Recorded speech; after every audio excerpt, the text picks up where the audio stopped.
What's up, guys? Welcome to the Stats Free Sports channel. Here to give you my Super Bowl prediction for this season. Let's talk about it. So, I'll tease this video on my YouTube community page probably about 3 weeks ago, maybe a month ago. And I kind of forgot I even did it. So, time to put it out now. Season starts next week. I'm super excited for the season. So, if you ain't seen the thumbnail, you just click it out, see the thumbnail.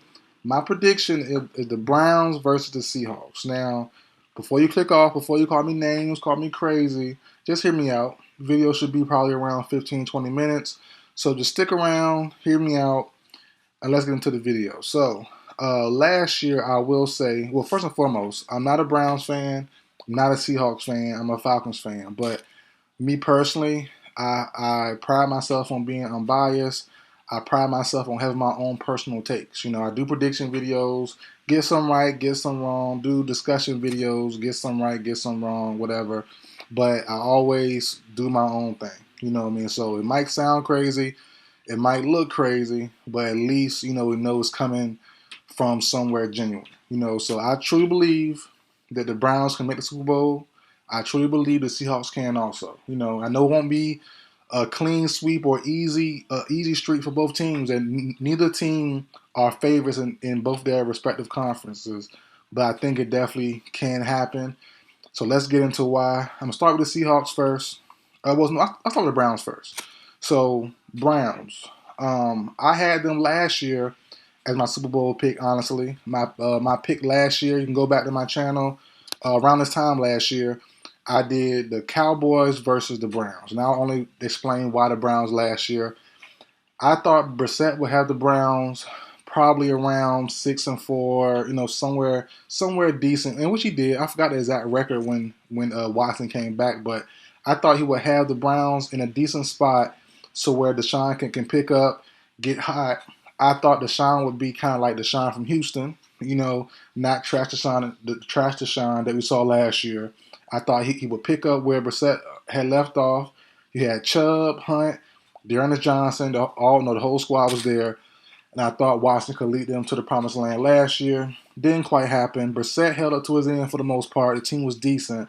The record was pretty decent last year when Watson came back, but Watson was super rusty, right? Didn't expect it to happen. Didn't account for that. I thought he would still be at least better than what he's shown last year, but he wasn't. So that's fine there. I'm a running back this year, and for one reason only. I think the Browns got a lot better. Their roster looks a lot better. Their defense looks a lot better. They finally found, in my opinion, a great counterpart to Myles Garrett, and that's Zadarius Smith, formerly of the Vikings last year, and also years prior, he was with the Packers. And number one reason why I have the Browns, their defense. I think their defense are full of studs. They're full of good players. And I think Myles Garrett will have himself a year this year, same as he did last year. Pretty good year. He was, I think, a top 5 finish for Defensive Player of the Year last year. I expect somewhere close. You have Dalvin Thompson at a D tackle spot. Shelby Harris also. You have Zadarius Smith, who's, as I mentioned earlier, is a stud. I think he outplayed Daniil Hunter last year for the Vikings for the best pass rusher on that team last year. You also have JOK, linebacker, who in theory should shut down or at least give some fits to some of those tight ends like Kelsey and some of those slot guys also. So, they have a good team, a good defense. At Denzel Ward still, Greg Newsome still at the corner spots. Grant Delpit from LSU a couple years ago, finally starting now. Finally going to be the main guy in that safety spot. Juan Thorhill from the Kansas City Chiefs from last year's team, played well, big free agency signing. So I love the entire defense for the Cleveland Browns. I think as long as it's still healthy, they should be one of the best defenses in the NFL this season. Probably, I would say, a top 7 guaranteed, maybe even a top 4, top 5 defense in my projections. Now go to the offense. You do expect Deshaun Watson to be better. If he isn't, then they have a big problem. But, clearly I expect him to be better. I think everyone does. You have Amari Cooper still, Donovan People-Jones. They landed Elijah Moore from the Jets. Good slot guy. Should probably have a breakout season this upcoming season. Cedric Tillman, rookie from Tennessee, big boy, I think 6'3", 6'4", should make some impact plays this season. And we know that O-line is pretty solid. And you know they have Nick Chubb. You know, the only thing about their running game is I wish they had a better backup. They have Jerome Ford from, I think, Cincinnati a couple years ago. He's cool, unproven, untested. Dearness Johnson's going to the Jags. Kareem Hunt's still available, so he might can come back. But they just made a trade yesterday. What's the running back's name? Pierre Strong from the Patriots. I don't mind it, but I would love someone with, like I said, more experience, a bigger name. I had a prediction video that my Atlanta Falcons would trade Cordell Patterson to the Cleveland Browns. Hasn't happened yet. I still think it could happen, but with the move of Pierre Strong, I'm not quite certain anymore, honestly. But I think they'll be a great fit. So that's their offense. That's their team. Went down the defense. Went down the offense. Overall, man, they're a good squad. And only thing that can stop this team, in my opinion, is Deshaun Watson or it's going to be injuries. Um, I've also said during this season, during this offseason also, that I think Kevin Stefanski's job is on the line. They paid Deshaun Watson all that money. And if he does struggle, I still think he'll have one more year left. They'll probably blame the coaching. They'll probably blame Kevin Stefanski, and he'll probably be the fall guy if Watson or the team or the offense does struggle. So with that being the case, I think he's on the hot seat. I think I did a top 5 coaching video, coaches on the hot seat, and he was definitely one of those guys up there. So, and I do like the staff of the Cleveland Browns, one of the better staffs in my opinion, one of the more underrated staffs. So, so that's that for the Browns. You know, their schedule's pretty solid, not too hard, not too easy though. So they should have some tough competition. But as I said, their defense should be very strong.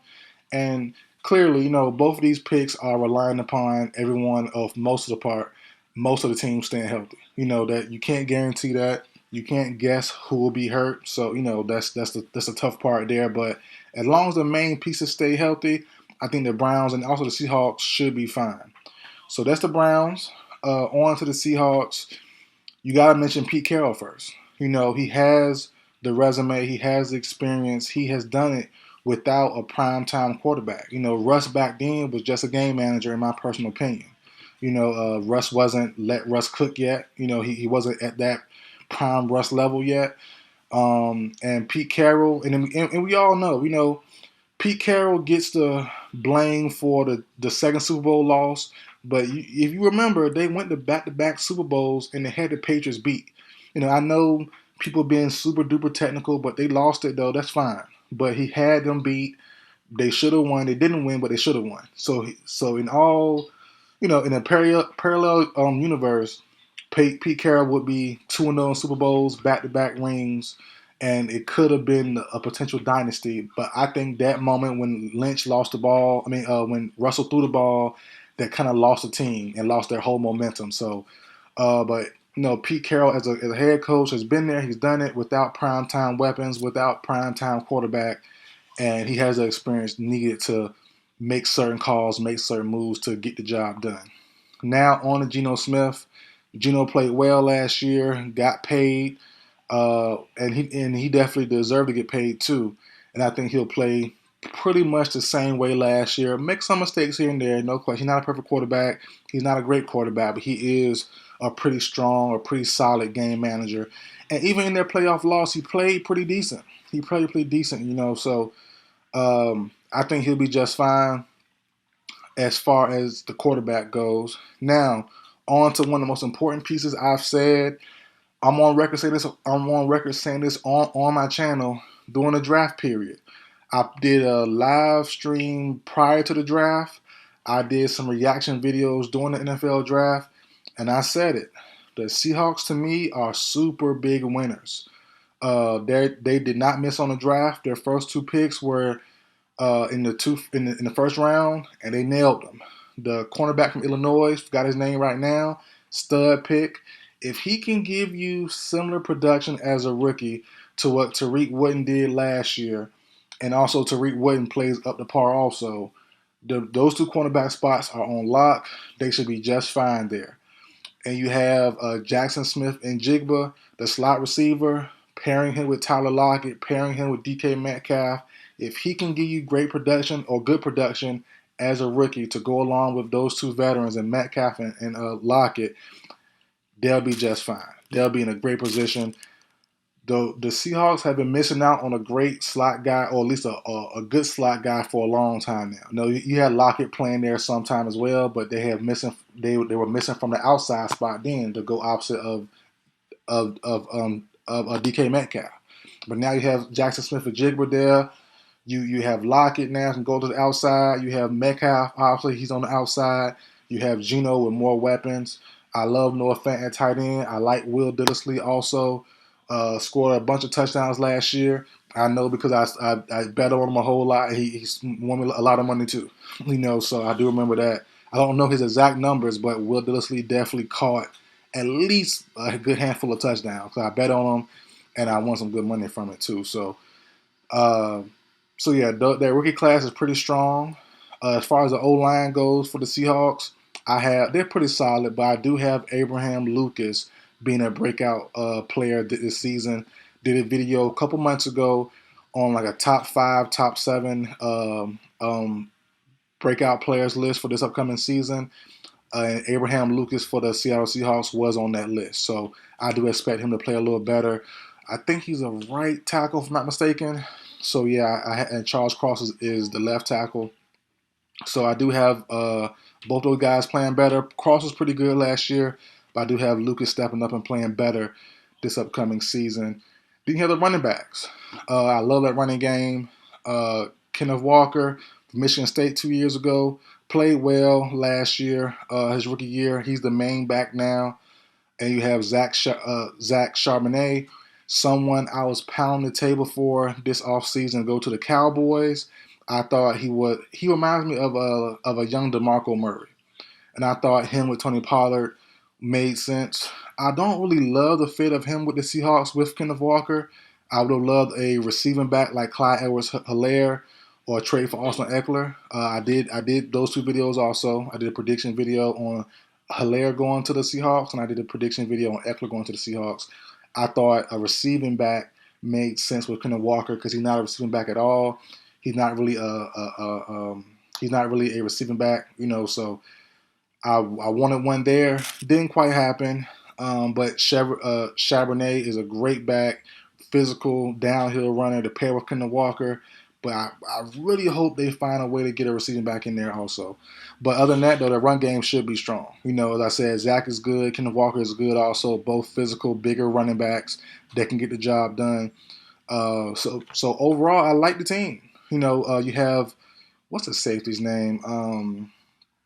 Shucks. The safety was hurt last year for the Jets, now with the Seahawks last couple of years. Forgot his name. Mine is going blank on me.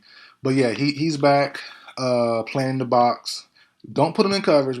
I can't remember his name to save my butt. But it's irritating me. But something with a J. It's a J in there somewhere. But he's back now playing in the box. The main thing with him, if you don't trade him, if you're going to keep him, do not put him in coverage. Plain and simple. Put him in the box. Put him as a linebacker. Do not put him in coverage. Bring in a backup safety or another corner to play that role there in coverage if you need to. But he is trash in coverage. Forgot his name. Good impact player, big hitter, and is irking my nerves. I can't remember his name. I know it's not Earl Thomas. It's the one after him, and I can't remember his name for save my butt. But if you get him, if he's back healthy, which he is, put him in the box only. Put him down there with Wagner. Put him down there with Brooks. Put him in the box and bring in another corner or another safety to play coverage on the slot or on the tight end. I'd rather have him in the box making plays where he's most comfortable and where he's great at. But that's my prediction, guys. Hope you lasted this long with me. The video is about 15 minutes long, so I was about almost on track. So, but yeah, I have it Browns and Seahawks. Definitely might not happen. Definitely could happen, in my opinion. I think both teams are legit playoff teams, And given the right luck, given the right matchups, I can see them going far in the playoffs and getting to the Super Bowl. So that's it for the video, guys. Like, share, comment, subscribe. I will see you guys next time.